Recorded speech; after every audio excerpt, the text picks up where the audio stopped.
morning, children. Our next session of the chapter biological classification.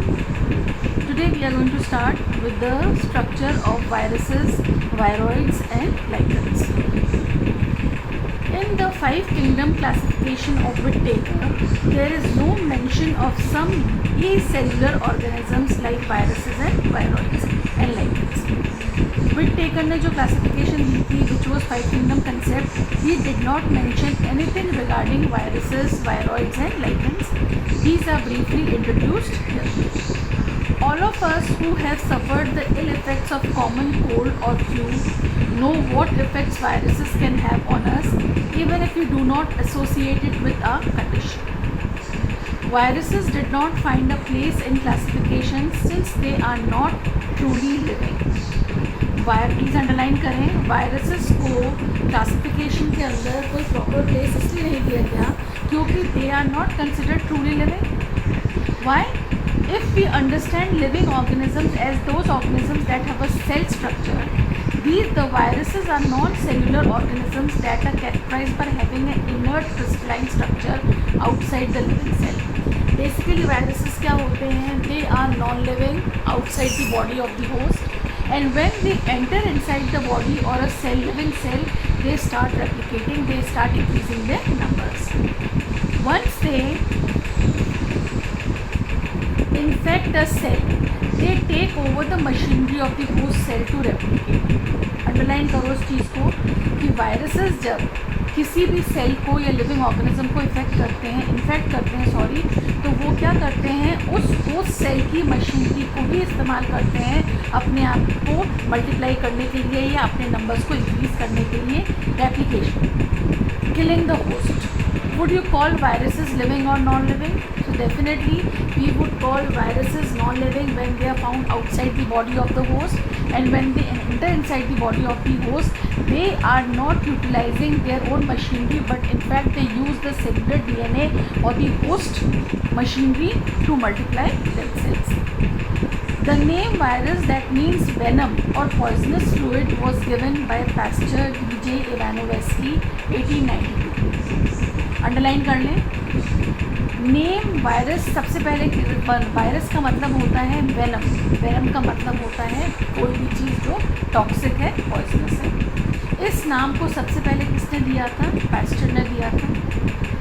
फिर D.J. Ivanovsky 1892 recognized certain microbes as causative organisms of the mosaic disease of tobacco, TMB virus, जो कि tobacco plant के अंदर disease cause करता है, उसको हम tobacco mosaic virus कहते हैं, TMB वायरस कहते हैं. Figure 2.6a.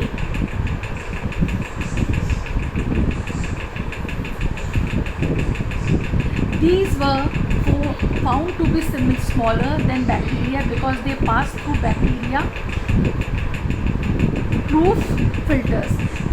वायरसेस जो हैं, इनका शेप जो है, इनका साइज़ जो है, वो बैक्टीरियल सेल से भी छोटा होता है क्योंकि ये बैक्टीरियल फिल्टर्स जो हैं उनके थ्रू आराम से निकल सकते हैं. M.W. Bajer ने 1892 demonstrated that the extract of the infected plants of tobacco could cause infection in healthy plants and called the fluid as Contagium vivium fluidum, infectious living fluid. M.W. Bajer एक नाम का जो scientist था, इसने demonstrate किया कि किसी भी इन्फेक्टेड प्लांट का अगर फ्लूइड निकाल करके हम उसको किसी हेल्दी प्लांट के अंदर इंजेक्ट करें तो वो उस हेल्दी प्लांट के अंदर भी क्या कर देगा, उसको कंटेजियस कर देगा, उसको इन्फेक्ट कर देगा. और ऐसे फ्लूइड को जो किसी हेल्दी प्लांट की बॉडी में इन्फेक्शन क्रिएट करे, उसको हमने कहा contagium vivum fluidum, infectious living fluid. W.M. Stanley, underline करते जाएँ please, 1935 showed that viruses could be crystallized and crystals consist largely of proteins. इसने स्टैनले ने कहा कि वायरस जो था उनका स्ट्रक्चर कैसा है, ऐसा क्रिस्टलाइन स्ट्रक्चर होता है. और ये क्रिस्टलाइन स्ट्रक्चर जो है, इसको हम, ये किसके क्रिस्टल्स होते हैं, ये largely basically they are made up of proteins. They are inert outside their specific host cell. Viruses are obligate parasites.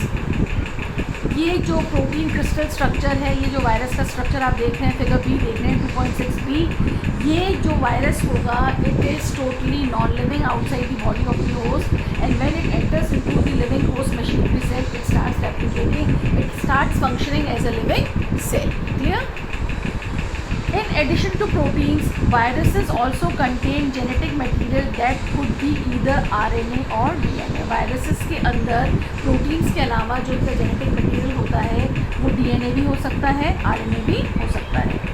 No virus contains both RNA and DNA. Underline करो, किसी भी वायरस के अंदर दोनों तरह के जेनेटिक मटेरियल RNA और DNA नहीं पाए जाते. किसी भी वायरस के अंदर only a single type of genetic material can be found, either RNA और DNA. A virus is a nucleoprotein and the genetic material is infectious. Virus जो होता है वो न्यूक्लियोप्रोटीन का, उसका न्यूक्लियस जो है प्रोटीन का बना हुआ होता है, और वायरस का जेनेटिक मटेरियल क्या होता है सर? इन्फेक्शियस होता है. In general, viruses that infect plants have single-stranded RNA, and viruses that infect animals have either single or double-stranded RNA or double-stranded DNA. Underline करते जाएं भाई. जो वायरस प्लांट्स को इन्फेक्ट करते हैं उनका सिंगल स्ट्रैंडेड RNA होता है. जो वायरसेस एनिमल सेल को इन्फेक्ट करते हैं उनका डबल स्ट्रैंडेड RNA और डबल स्ट्रैंडेड DNA, दोनों में से कोई सा भी हो सकता है. उनका जेनेटिक मटेरियल DNA भी हो सकता है, RNA भी हो सकता है, और चाहे वो RNA हो या DNA हो, दोनों ही क्या होंगे? डबल स्ट्रैंडेड स्ट्रक्चर्स होंगे. इस तरह के डबल स्ट्रैंड्स होंगे.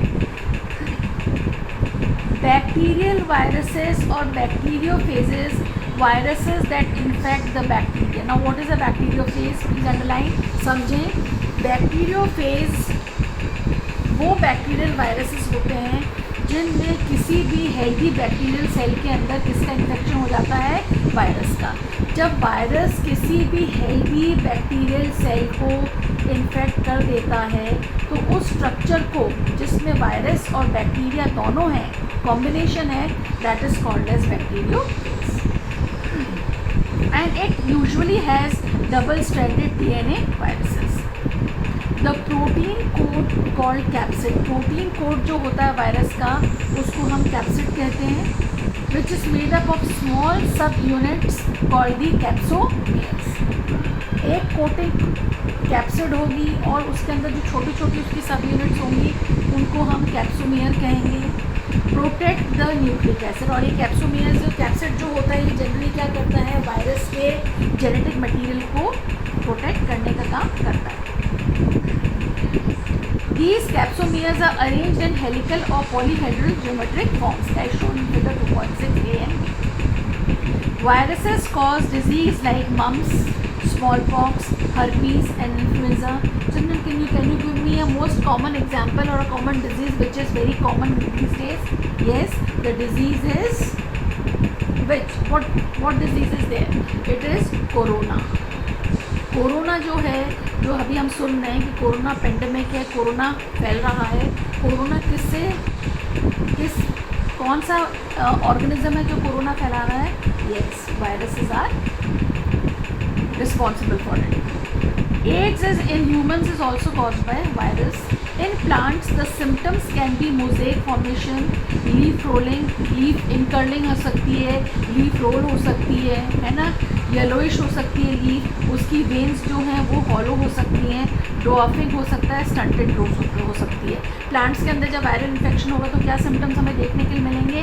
मोज़ेक, लीफ के ऊपर छोटे छोटे पैचेस हो जाएंगे जिसे कि हम मोज़ेक फॉर्मेशन कहते हैं.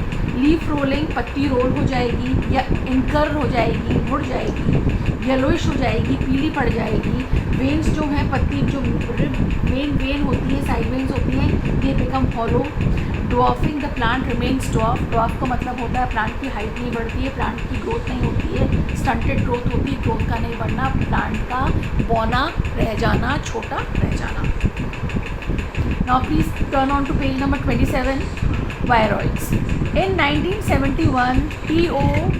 Diner discovered a new infectious agent that was smaller than viruses and caused potato spindle tuber disease. Underline करें, वायरॉइड्स को सबसे पहले किसने डिस्कवर किया था? टी.ओ. डायनर ने डिस्कवर किया था. कौन सी ईयर में? 1971 में. इन्होंने देखा कि साहब ये वायरस जो होता है ये पोटैटो प्लांट के अंदर उसके ट्यूबर, पोटैटो जो होता है it is also called as tuber, उसके अंदर स्पिंडल डिजीज़ कॉज करता है. It was found to be a free RNA. Viroids जो होते हैं फ्री RNA हैं. It lacked the protein code that is found in virus. So children, what can be the difference between virus and viroid? Viruses के अंदर protein coat होता है, एक sheet होती है, कवरिंग होती है, जबकि वायरॉइड्स के अंदर ये प्रोटीन कोट या शीट नहीं होती है, they are free RNA. Hence the name viroid is given. The RNA of the viroid was of low molecular. Now last section of the chapter, the lichens. What are lichens? We have already studied them many times. Lichens क्या हैं? It's a symbiotic association between two plants which mutually benefit each other. Nobody is at lost, right? तो lichen किसका association है? Algae का और fungus का. The algal component is known as phycobiont and fungal component is known as mycobiont. Please underline करें. Underline the two terms. Now what are lichens? They are the symbiotic association, a close association between the two plants of which one is green and the other is non-green. Algae जो है वो green है, काई green होती है, fungus जो है वो non-green होती है. दोनों mutually एक दूसरे को support करते हैं. Nobody is at lost. So what is in fact algae is doing? Algae is preparing the food because it contains chlorophyll and providing it to the fungus, and in return what is fungus doing? Fungus is absorbing water and minerals from the soil and making it available to the algae. Therefore mutually both are benefiting each other. So in that association हम algal component को तो हम phycobiont कह सकते हैं और fungal component को हम mycobiont कह सकते हैं, which are autotrophic and heterotrophic. तो among phycobiont and mycobiont which is autotrophic? Phycobiont definitely green जो algae है, phycobiont है वो क्या है? ऑटोट्रोफिक है अपने मोड ऑफ न्यूट्रिशन में, और हेट्रोट्रोफिक कौन है? फंगस है. Algae prepare food for fungi and fungi provide shelter and absorb mineral nutrients and water for its partner. So close is their association that if one saw a lichen in nature, one would never imagine that they had two different organisms within them. Lichens are a very good pollution indicators. They do not grow in polluted areas. Underline करें. Lichens जो होते हैं वो बहुत ही अच्छे pollution indicators माने जाते हैं. What are indicators? Which indicate something. They are called indicators. हमने 10th के अंदर केमिस्ट्री में पढ़ा था एसिड बेसिस एंड सॉल्ट्स के अंदर एसिड्स बेसिस को कैसे डिफ्रेंशिएट करते हैं, इंडिकेटर्स के माध्यम से डिफ्रेंशिएट करते हैं. तो इंडिकेटर्स वो होते हैं जो हमें किन्हीं दो चीज़ों के बीच में डिफरेंस बताते हैं, इंडिकेट करते हैं कि भाई ये चीज़ ये है. तो उसी तरह से लाइकेंस जो हैं they are a very good example of natural indicators. That is they are pollution indicators. They will never grow in an area where the pollution level is very high. Now I hope this chapter is clear to all of you. Please read the chapter thoroughly and complete the NCERT questions, exercise questions which are given on your page number it is 28. And please do these question answers and I would like to see the copies. You can show me the copies on WhatsApp पे. आप मुझे photo click करके अपने question answers की जो homework है उसकी copy photos आप मुझे सेंड कर सकते हैं. Please do it. I am giving you 2 days time and complete this work, right.